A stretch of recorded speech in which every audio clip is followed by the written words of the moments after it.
The radio crackled with static at 3:47 hours, Eastern European Time. Colonel Marcus Hendricks pressed the headset harder against his ear, straining to catch the transmission emerging from the chaos of Operation Steel Curtain. What he heard made his blood freeze in the command bunker 300 miles from the front lines. Viper 7, going down, hydraulics gone, both engines smoking. The voice belonged to Captain Raven Thorne, callsign Blackbird, piloting an A-10 Thunderbolt II over hostile territory. Her transmission cut to static, then nothing. Radio silence that stretched like a void across the Tactical Operations Center. Hendricks stared at the glowing map display, watching as Blackbird's transponder signal flickered once, twice, then vanished entirely. The other pilots on the mission frequency remained silent, processing what they'd just witnessed. Someone had finally managed to bring down the pilot who'd become legend among ground forces and nightmare among enemy combatants. "Sir, we've lost contact with Viper 7, the communications officer reported unnecessarily. His voice carried the weight of finality that every military operation dreads. Last known position approximately 15 clicks northeast of Sarajevo Ridge." The colonel's jaw tightened. Captain Thorne wasn't just another pilot in his squadron. She was the ghost story that enemy forces whispered about around their campfires, the shadow that appeared when friendlies needed close air support most desperately. Her A-10, painted in the weathered gray of countless combat sorties, had become synonymous with salvation for ground troops pinned down by superior numbers. Hendricks had initially dismissed the stories about Blackbird as typical military folklore. Female pilots in combat roles still drew skepticism from old guard officers like himself. When Thorne first reported to his command 18 months earlier, he'd seen another diversity placement trying to prove herself in a man's war. Her slim frame and quiet demeanor hardly suggested the warrior needed for close air support missions. But the battlefield has its own truth. Within weeks, radio chatter from forward operating bases began painting a different picture. Ground units specifically requested Blackbird for danger-close missions. Tank crews reported impossible strafing runs that eliminated threats without touching friendlies mere meters away.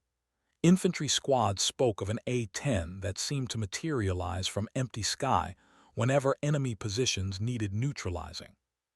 The colonel studied the tactical display, noting the complexity of tonight's mission.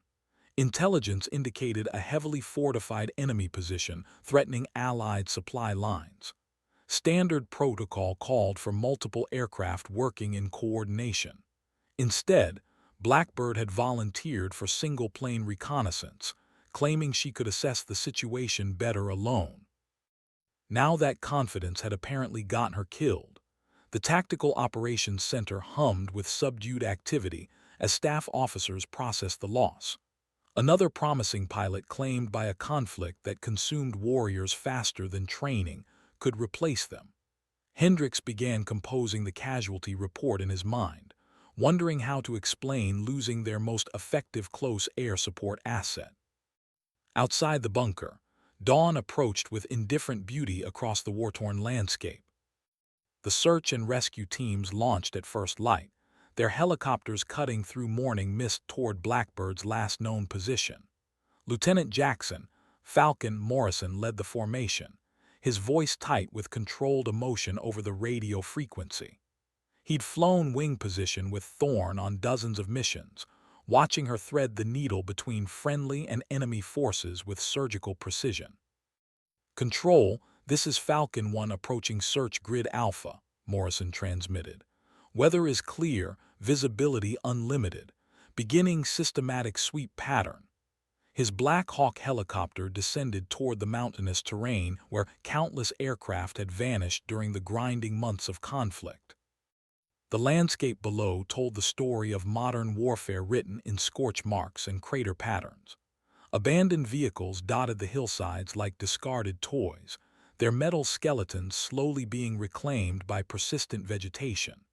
Morrison's crew chief scanned the terrain through high-powered optics, searching for any sign of Blackbird's distinctive aircraft. 2 hours into the search, they found the crash site. Morrison felt his heart sink as the wreckage came into view. The A-10's distinctive twin-engine configuration was unmistakable even in its destroyed state, scattered across a rocky outcrop like the bones of some prehistoric beast. The aircraft had impacted at high speed, cartwheeling through a stand of pine trees before coming to rest in a ravine. Control, Falcon 1 has located wreckage consistent with A-10 aircraft, Morrison reported, his voice professionally neutral despite the emotion churning beneath, requesting immediate recovery teams for crash site investigation. He circled the wreckage twice, noting the complete devastation that suggested no possible survivor. Back in the Tactical Operations Center, Colonel Hendricks received the confirmation he'd been dreading. He studied the aerial photographs transmitted from the search helicopter, seeing the twisted metal that had once been his most effective combat asset. The wreckage showed clear evidence of enemy fire, puncture holes from anti-aircraft rounds, burned sections indicating fuel fires, structural damage consistent with ground-based missile impact.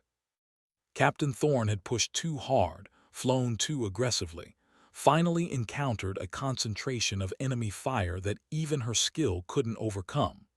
The colonel began drafting his after-action report, documenting the loss of both aircraft and pilot. Standard military bureaucracy demanded detailed accounting of every asset lost in combat. Yet something nagged at his professional instincts. Thorne's final transmission had mentioned hydraulic failure and engine problems, but the crash site photographs showed different damage patterns.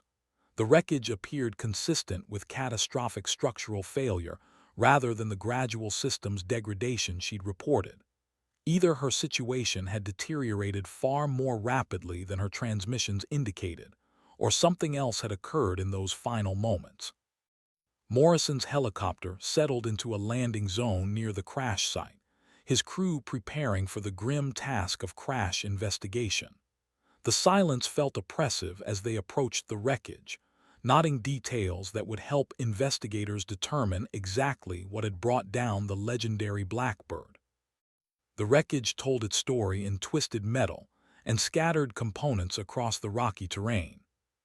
The crash investigation team arrived by convoy 3 hours after the initial discovery, their vehicles navigating treacherous mountain roads to reach the remote site. Technical Sergeant Elena Vasquez led the forensics effort, her team equipped with specialized tools for analyzing combat aircraft failures. She'd investigated dozens of similar crashes during her 15-year career, each one teaching harsh lessons about the limits of mechanical systems and human endurance.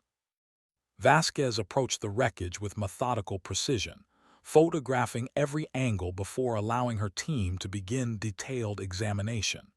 The A-10's reputation for durability made this crash particularly significant if something could bring down the legendary Warthog, understanding that vulnerability was crucial for future missions.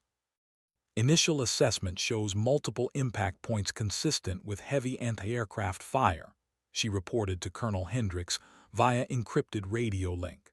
Starboard engine shows clear evidence of cannon rounds. Port engine appears to have suffered fuel line rupture. Hydraulic systems were definitely compromised as reported in pilot's final transmission. The investigation proceeded with clinical efficiency. Each piece of wreckage was cataloged, photographed, and examined for clues about the aircraft's final moments. The cockpit area had suffered severe damage during ground impact, making pilot recovery impossible and obscuring important details about system status at time of crash. But experienced investigators read stories that casual observers missed. Vasquez noted unusual patterns in the damage distribution, inconsistencies that suggested the aircraft had been flying in ways that defied standard tactical doctrine. Scorch marks on the fuselage indicated the pilot had maintained controlled flight longer than should have been possible with reported system failures. "Sir, I'm finding evidence that Captain Thorne continued engaging enemy targets even after suffering critical damage," Vasquez transmitted privately to the colonel. Cannon rounds in the gun bay area suggest she was still firing her GAU-8 despite hydraulic failure. Either she was incredibly lucky with manual controls, or she was more skilled than we realized. Hendricks absorbed this information with growing respect for his lost pilot. Combat aviators faced split-second decisions under extreme stress, and continuing the attack while suffering critical systems failure required exceptional courage and skill. Perhaps his initial assessment of Thorne's abilities had been inadequate. As afternoon shadows lengthened across the crash site, Vasquez's team completed their preliminary investigation. The evidence painted a picture of a pilot who had pushed her damaged aircraft beyond normal limits, continuing to fulfill her mission even as mechanical systems failed around her. The colonel began revising his understanding of the woman who'd flown under the Coulson Blackbird. Military bureaucracy demanded detailed paperwork documenting asset loss and pilot casualty. Hendricks found himself struggling with the inadequacy of official forms to capture the reality of losing such an exceptional combat aviator. Standard language seemed insufficient for describing someone who'd become legendary among ground forces for her precision and courage. The investigation would continue for weeks, but preliminary findings already suggested Captain Raven Thorne had died as she'd lived, pushing the envelope in service of mission accomplishment. 3 days after the crash investigation concluded, enemy radio intercepts began painting a disturbing picture that challenged every assumption about Blackbird's final mission. Intelligence specialist Captain David Park hunched over his monitoring equipment in the secure communications bunker, translating fragments of enemy transmissions that painted an increasingly confusing narrative. "Sir, you need to hear this," Park called to Colonel Hendricks, his voice tight with uncertainty. The intercepts had been coming in sporadically since dawn, enemy units reporting contact with aircraft that matched Blackbird's distinctive signature. But Captain Thorne was dead, her aircraft scattered across a mountainside 3 days ago. Hendricks studied the translated transcripts with growing bewilderment. Multiple enemy positions reported engagement, with a single A-10 aircraft conducting close air support missions in sectors 30 miles from the crash site. The descriptions were unmistakably specific: twin-engine attack aircraft, distinctive gun runs, precision strikes that eliminated armor while avoiding collateral damage to nearby structures. "This has to be identification error," the colonel muttered, but professional instincts suggested otherwise. Enemy forces had learned to fear the A-10's distinctive sound signature, the deep growling of its GAU-8 cannon that ground troops called the Devil's Chainsaw. Such specific details were difficult to mistake or fabricate. More intercepts arrived throughout the morning, each one adding to the mystery. Enemy commanders reported losing 3 tank positions to precise strafing runs during the previous night. Forward observers described an aircraft that appeared and disappeared like a ghost, striking with surgical accuracy before vanishing into low cloud cover. The tactical patterns matched Blackbird's documented combat methodology perfectly. Park continued monitoring enemy frequencies, his expression growing more troubled with each new transmission. "Sir, they're calling it the Ghost plane now.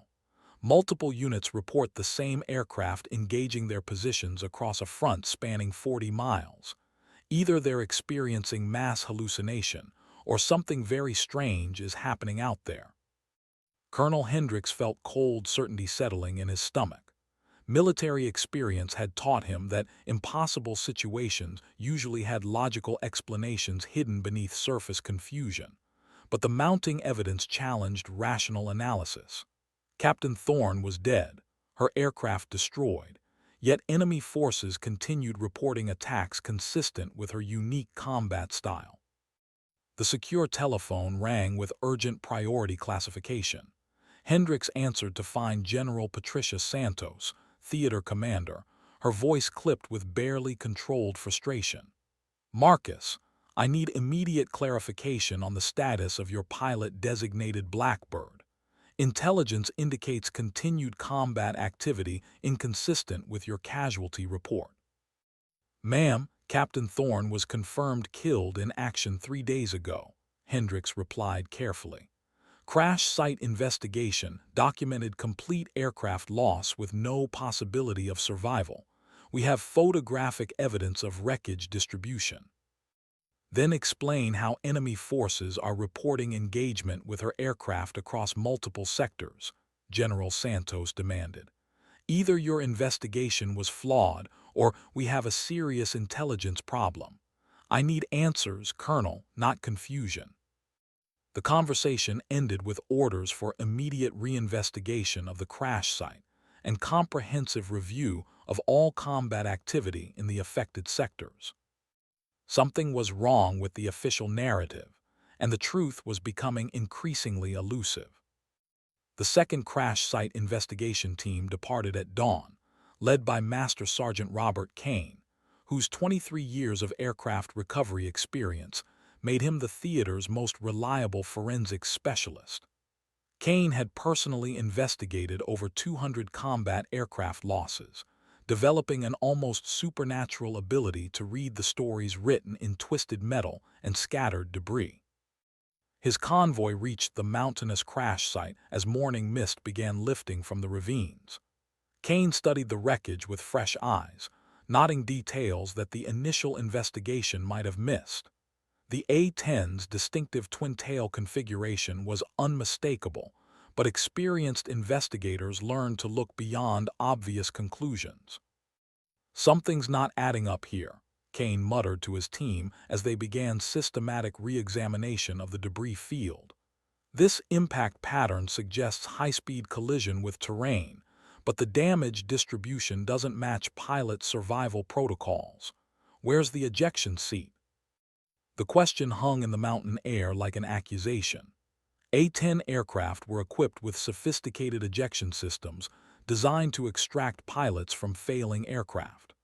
The absence of ejection seat components at the crash site suggested either complete destruction during impact or alternative explanations that challenged the official narrative. Kane's team spread across the debris field with renewed purpose, cataloging every fragment with meticulous attention to detail. Hours passed as they sifted through wreckage, photographing components and searching for clues that might explain the growing mystery surrounding Blackbird's disappearance. Sergeant Kane, you need to see this, called Specialist Rodriguez from a position 50 meters upslope from the main wreckage. She held a twisted piece of metal bearing stenciled numbers that Kane recognized immediately, serial number identification from the aircraft's port engine nacelle. But the numbers didn't match Captain Thorne's assigned aircraft. Kane felt his professional certainty crumbling as he verified the serial number against official records. The wreckage they'd been investigating for 4 days belonged to an A-10 that had been reported shot down over Bosnia 18 months earlier. Its pilot confirmed killed in action during a previous operation. Radio base immediately, Kane ordered, his voice tight with implications he was only beginning to understand. Tell them we need complete verification of all A-10 serial numbers in theater, cross-referenced with casualty reports from the past 2 years. We may have been investigating the wrong crash site. The truth was becoming more elusive with each new piece of evidence. If this wreckage belonged to a different aircraft, then where was Captain Thorne? More importantly, if enemy forces were still reporting contact with her distinctive combat style, what had really happened during her final transmission 3 days ago? Kane studied the mountain terrain surrounding the crash site, noting how the rocky landscape could conceal additional wreckage sites from casual observation. The initial search had focused on this location based on triangulated radio signals, but signal reflection in mountainous terrain could create deceptive electronic signatures. Somewhere in these mountains lay the truth about Blackbird's disappearance, and Kane was beginning to suspect that truth would challenge everything they thought they knew about the legendary pilot. The expanded search operation launched the following morning with 6 helicopters and ground teams equipped with advanced detection equipment. Lieutenant Colonel Sarah Mitchell coordinated the effort from an airborne command post, her voice crackling over tactical frequencies as search teams spread across the mountainous terrain in systematic grid patterns. "All units, this is Overwatch," Mitchell transmitted. "We are looking for any signs of aircraft wreckage, ejection seat components, or pilot survival equipment. Expand search parameters to include areas previously considered outside the probable impact zone." The landscape below revealed secrets slowly. Morning sunlight illuminated hidden ravines and concealed valleys where an aircraft might have crashed without immediate detection. Search teams rappelled into inaccessible areas, their voices reporting negative findings hour after hour across the radio network. But persistence pays dividends in military operations. At 13:47 hours, Search Team Delta reported discovery of anomalous metal fragments in a valley 8 miles northeast of the original crash site. The debris appeared consistent with A-10 components, but showed different damage patterns from the previously investigated wreckage. "Overwatch, Delta 7 has located what appears to be aircraft debris scattered across grid reference November 7-4, reported Sergeant First Class Martinez. Debris pattern suggests controlled descent rather than catastrophic failure. Request immediate investigation team deployment." Mitchell felt her pulse quicken.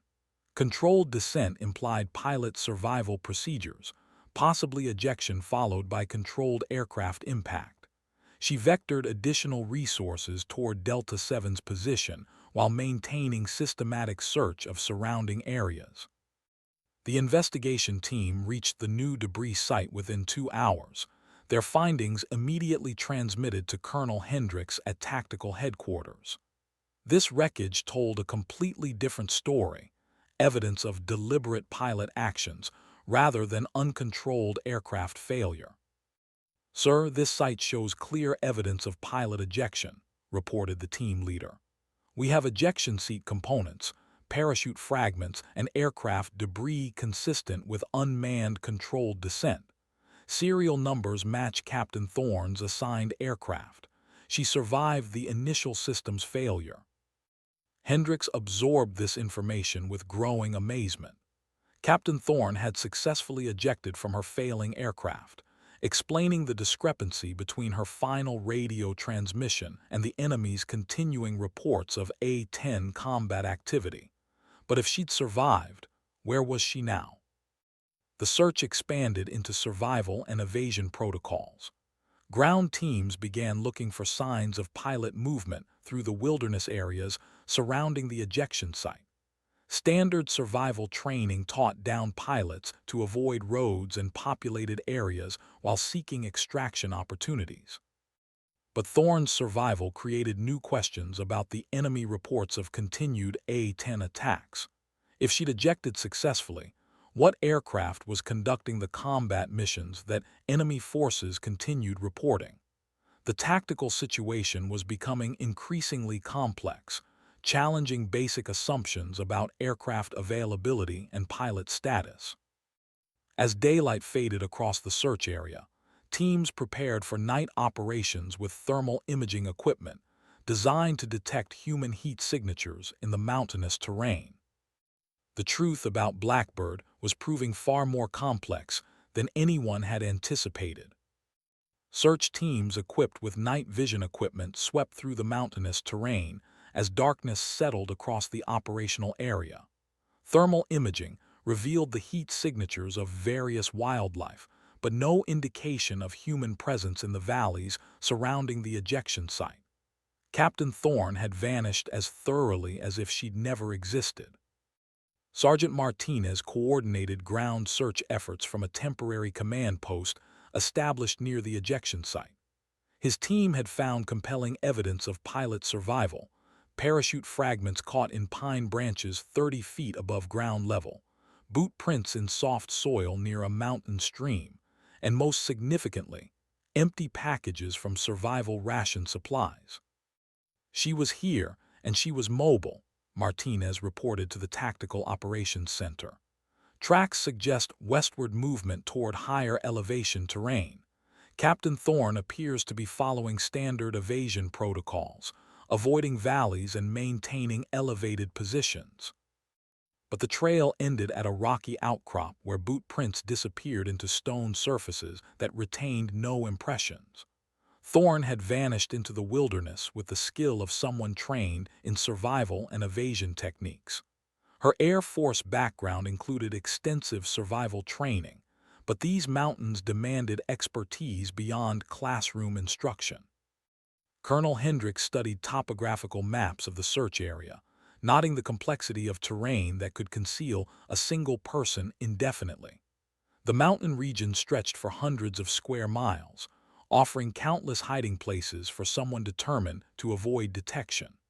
But Thorne's survival raised critical questions about the continuing enemy reports of A-10 combat activity. Intelligence updates arrived throughout the night, each one deepening the mystery surrounding Blackbird's status. Enemy radio intercepts continued reporting engagement, with A-10 aircraft conducting precision strikes against their positions. The attacks showed tactical sophistication, consistent with Thorne's documented combat methodology, but the timing was impossible if she was moving on foot through mountain wilderness. "Sir, we have a tactical contradiction that doesn't resolve," reported Captain Park from the intelligence section. Enemy forces are reporting A-10 attacks occurring simultaneously across locations 40 miles apart. Either they have multiple aircraft using identical tactical signatures, or something else is happening that we don't understand. The contradiction gnawed at Hendricks' professional instincts. Military operations demanded logical explanations for tactical developments, but the evidence surrounding Blackbird defied rational analysis. A pilot had ejected from her aircraft, survived landing in hostile territory, and apparently vanished while enemy forces continued reporting attacks by her aircraft type. Dawn brought renewed search efforts and fresh intelligence that complicated the situation further. Reconnaissance satellites had photographed what appeared to be A-10 aircraft conducting ground attack missions in sectors where no friendly aircraft were supposed to be operating. The imagery was frustratingly inconclusive, distant photograph that showed aircraft silhouettes consistent with A-10 configuration, but lacked sufficient detail for positive identification. General Santos arrived at the Tactical Operations Center by helicopter at 800 hours, her expression indicating barely controlled frustration with the developing situation. She demanded immediate briefing on search progress and tactical assessment of enemy activity reports. "Colonel, this situation is becoming strategically significant," she announced. "Either we have lost operational control of our aircraft inventory, or we're dealing with intelligence failures that threaten mission security." The mystery of Blackbird was evolving beyond simple pilot survival into questions that challenged fundamental assumptions about air operations. General Santos studied the tactical displays with the intense focus that had earned her reputation as the theater's most competent operational commander.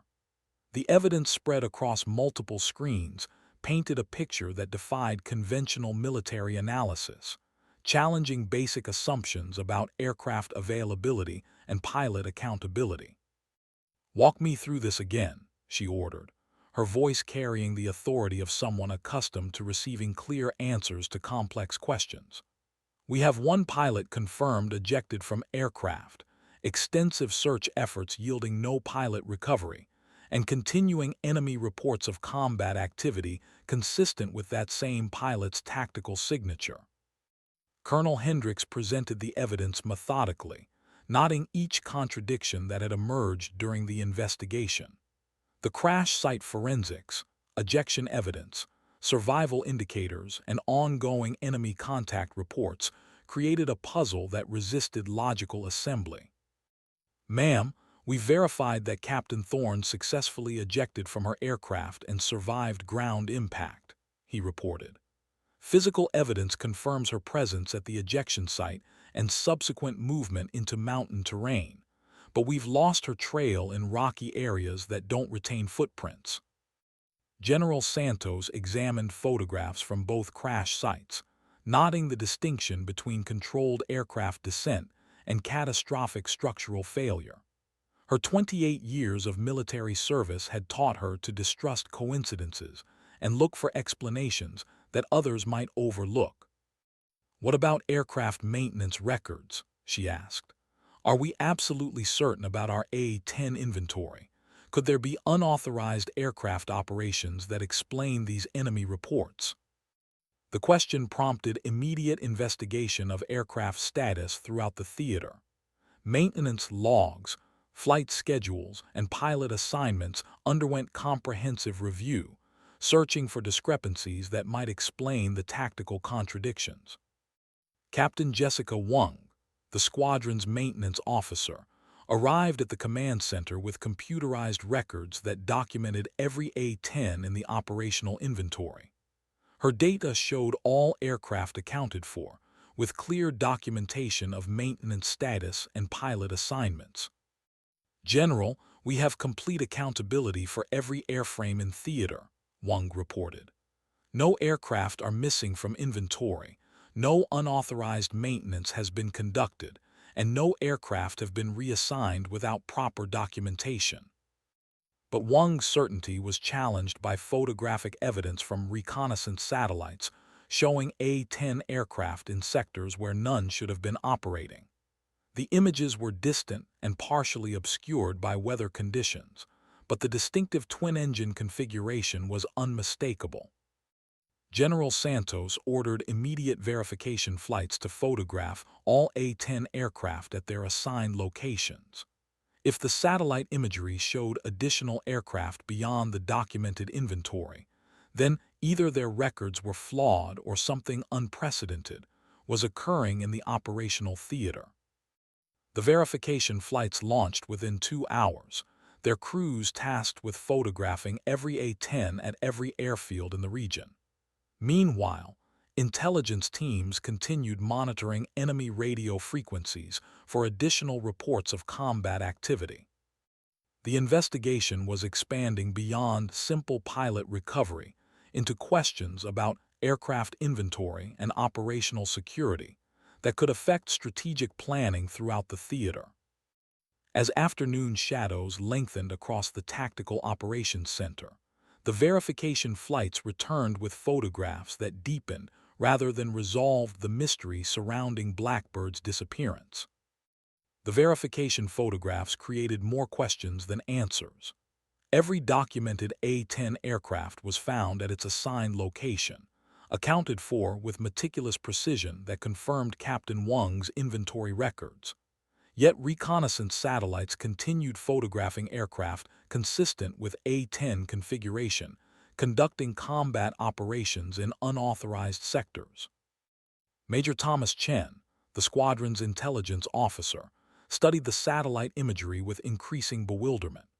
The distant photographs showed aircraft that appeared identical to A-10 Thunderbolt II attack planes, but image resolution limitations prevented definitive identification. Atmospheric conditions and camera angles created ambiguities that allowed for alternative interpretations. "Sir, these images could be consistent with other aircraft types under specific lighting conditions," Chen reported cautiously.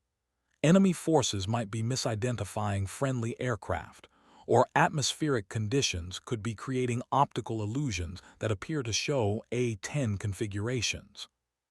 But Colonel Hendricks remained skeptical of explanations that dismissed mounting evidence as collective hallucination.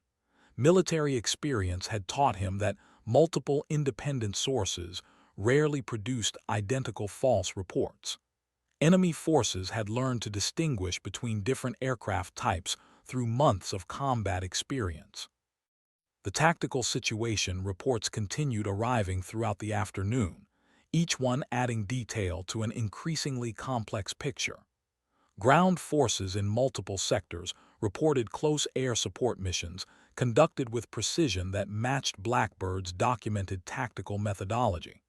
The attacks showed sophisticated knowledge of friendly force positions and enemy defensive arrangements. "These aren't random strikes," observed Major Chen as he analyzed the tactical patterns. "Whoever is conducting these missions has access to current intelligence about friendly positions and enemy dispositions. This suggests coordination with our tactical operations rather than independent enemy aircraft activity." General Santos examined the tactical reports with growing concern about operational security implications. If enemy forces had acquired aircraft and were conducting sophisticated attacks against their own positions, the strategic implications would be unprecedented.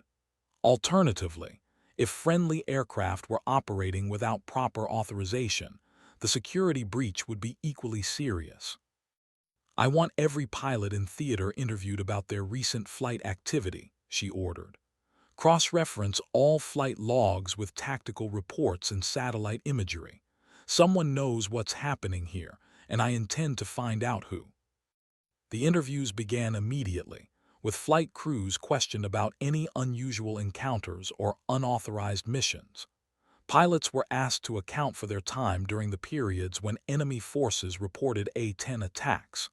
The investigation expanded to include ground crews, maintenance personnel, and anyone with access to aircraft or mission planning information.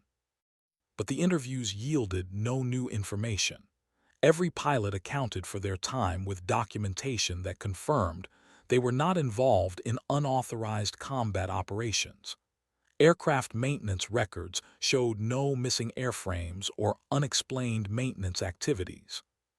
As night fell across the operational theater, General Santos faced a tactical mystery that challenged fundamental assumptions about aircraft operations and pilot accountability. Captain Thorne remained missing in mountain wilderness, while enemy forces continued reporting attacks by aircraft that official records insisted didn't exist. The truth about Blackbird was proving more elusive than anyone had anticipated, with implications that extended far beyond simple pilot survival. The breakthrough came from an unexpected source at 3:30 hours when Private First Class Angela Rivera, monitoring routine radio intercepts from her listening post, detected a transmission that made her blood freeze. Rivera had been tracking enemy communications for 8 months, developing familiarity with their radio procedures and tactical terminology. "Control, I'm receiving a transmission on the emergency frequency," Rivera reported, her voice tight with excitement and uncertainty. "It's weak, breaking up, but the call sign is. It's Blackbird." Colonel Hendricks arrived at the communications center within minutes, finding Rivera hunched over her radio equipment with headphones pressed against her ears. She played the recorded transmission, its weak signal crackling with static, but unmistakably carrying the voice of Captain Raven Thorne. Any station, this is Blackbird on emergency frequency.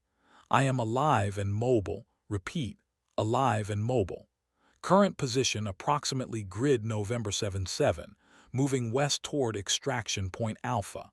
Enemy forces in area, maintaining radio silence except emergency transmissions." The transmission lasted only 43 seconds before fading into static, but it confirmed what search teams had suspected. Captain Thorne had survived her ejection and was conducting evasion operations in the mountain wilderness. Her voice carried the steady professionalism of someone trained to operate under extreme stress. "Sir, the transmission strength suggests she's at least 20 miles from our current search area," Rivera reported. "Signal propagation in these mountains makes precise location impossible, but she's definitely moving west as she reported." Hendricks immediately ordered redirection of search assets toward the western mountain areas that Thorne had indicated. But her mention of enemy forces in the area suggested that extraction would be complicated by tactical considerations beyond simple navigation challenges. General Santos arrived at the communications center as dawn approached, her expression reflecting the relief and renewed urgency that Thorne's survival brought to the operation.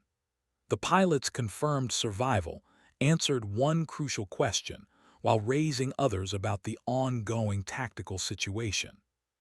"At least we know she's alive," the general observed. "But we still don't have explanations for the enemy reports of A-10 combat activity. If Captain Thorne is conducting ground evasion, what aircraft are conducting these precision attacks?" The question remained unanswered as search and rescue operations expanded into the western mountain areas. Helicopter teams equipped with survival extraction equipment prepared for insertion into terrain that offered excellent concealment but limited landing opportunities. But Thorne's radio transmission had mentioned enemy forces in her area, suggesting that extraction would require tactical planning to avoid hostile contact. The rescue operation was evolving into a combat mission with risks that extended beyond simple pilot recovery. Intelligence reports continued documenting enemy claims of A-10 attacks throughout the theater, creating tactical contradictions that demanded explanation. If Thorne was conducting ground evasion without aircraft, then something else was responsible for the continuing combat activity that enemy forces attributed to her aircraft type. The mystery was deepening rather than resolving, with implications that extended beyond individual pilot survival into questions about operational security and tactical intelligence that could affect strategic planning throughout the region.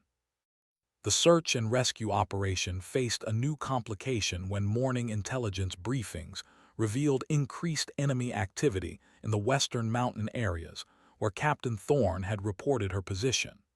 Reconnaissance satellites showed vehicle movements and communications activity, suggesting that hostile forces were also searching for the missing pilot. Major Chen analyzed the intelligence imagery with growing concern about extraction complications. Enemy forces appeared to be conducting systematic searches of the valley systems where Thorne was likely moving, creating tactical challenges for any rescue attempt.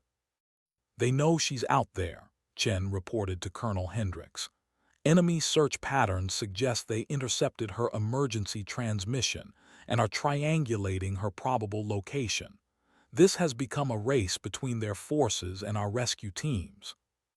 The tactical situation demanded immediate action despite the risks. Search and rescue helicopters prepared for insertion into hostile territory, while close air support assets positioned for protective coverage.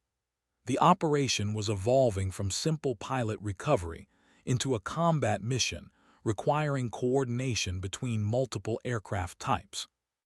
Lieutenant Morrison led the primary rescue formation, his voice steady on the radio frequency despite the tactical complexity they faced.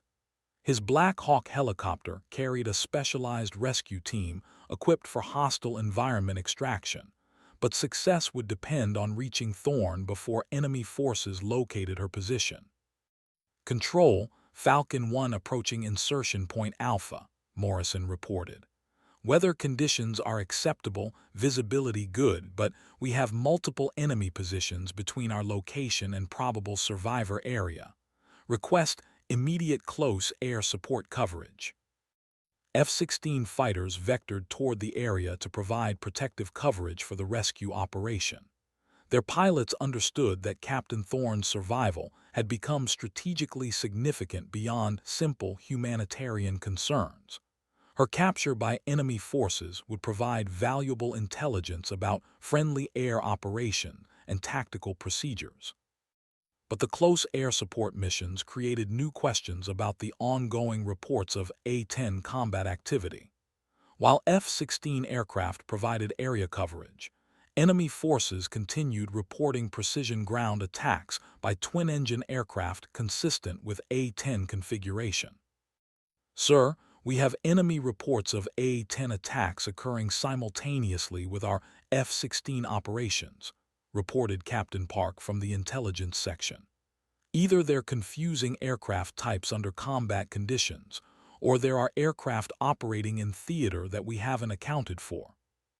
The contradiction remained unresolved as rescue operations continued. Morrison's helicopter descended toward the western mountain valleys where Thorne's last transmission had originated, his crew scanning the terrain for any sign of the missing pilot while maintaining awareness of enemy forces in the area. Time was running out for a successful extraction. Enemy search teams were closing on Thorne's probable location, while weather conditions threatened to complicate helicopter operations in the mountainous terrain. The rescue operation had become a tactical race with strategic implications. Success would depend on reaching Thorne before enemy forces found her, but the continuing mystery of unauthorized A-10 combat activity suggested that larger questions remained unanswered about air operations throughout the theater. The first visual contact with Captain Thorne came at 14:25 hours when Morrison's helicopter crew spotted a figure moving across an exposed ridgeline approximately 8 miles from her last reported position. Through high-powered optics, they could see someone in flight gear conducting tactical movement that suggested military training rather than panicked civilian behavior. Control, Falcon 1 has possible visual contact with survivor, Morrison transmitted. Individual is conducting proper evasion procedures, moving between concealed positions using terrain masking, appears to be in good physical condition. But reaching Thorne's position presented tactical challenges that threatened the entire rescue operation. Enemy forces had positioned blocking positions across the likely approach routes, forcing Morrison to consider alternative extraction methods that would expose his helicopter to hostile fire during critical phases of the operation. The rescue team prepared for fast rope insertion into terrain near Thorne's position, accepting risks that normal operations would never tolerate. Her survival had become strategically important enough to justify extraordinary measures, but success would require precise timing and aggressive tactical execution. Survivor appears to be signaling with mirror flashes, reported Morrison's crew chief. She's identified our aircraft and is indicating enemy positions to the east and south. This pilot knows what she's doing. Thorne's ability to provide tactical intelligence about enemy positions demonstrated the professional competence that had made her legendary among ground forces. Even while conducting evasion operations, she maintained situational awareness and tactical initiative that contributed to mission success. F-16 fighters began suppression attacks against identified enemy positions, while Morrison's helicopter approached Thorne's location from the west, using mountain terrain to mask their final approach. The rescue operation had become a coordinated combat mission involving multiple aircraft types and tactical specialties. But as rescue operations intensified, intelligence reports continued documenting A-10 combat activity in other sectors of the theater. Enemy radio intercepts described precision attacks against their positions conducted by aircraft that official records insisted didn't exist. "Sir, we have another report of A-10 attacks occurring during our current rescue operations," Captain Park reported. Enemy forces are describing simultaneous combat activity in locations 30 miles apart. Either they have multiple aircraft using identical signatures, or something very unusual is happening. The tactical contradiction remained unresolved as Morrison's helicopter descended toward Thorne's position. She was visible now, moving across rocky terrain toward an improvised landing zone that offered minimal helicopter access but provided concealment from enemy observation.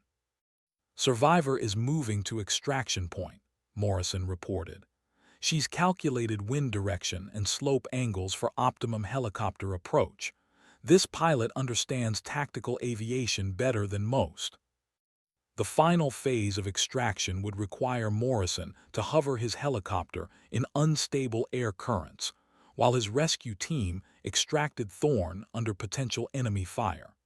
Success would depend on split-second timing and the professional competence that both pilots had demonstrated throughout their military careers. As the rescue helicopter settled toward Thorne's position, The mystery of ongoing A-10 combat activity remained unresolved, suggesting that her extraction would answer some questions while leaving others unexplained. The extraction proceeded with textbook precision, despite the hostile environment surrounding the operation. Captain Thorne moved across the rocky terrain with the fluid efficiency of someone trained in survival and evasion procedures, reaching Morrison's helicopter as the rescue team deployed fast ropes from the aircraft's cargo bay. Morrison maintained hover position in turbulent mountain air currents, while his crew chief,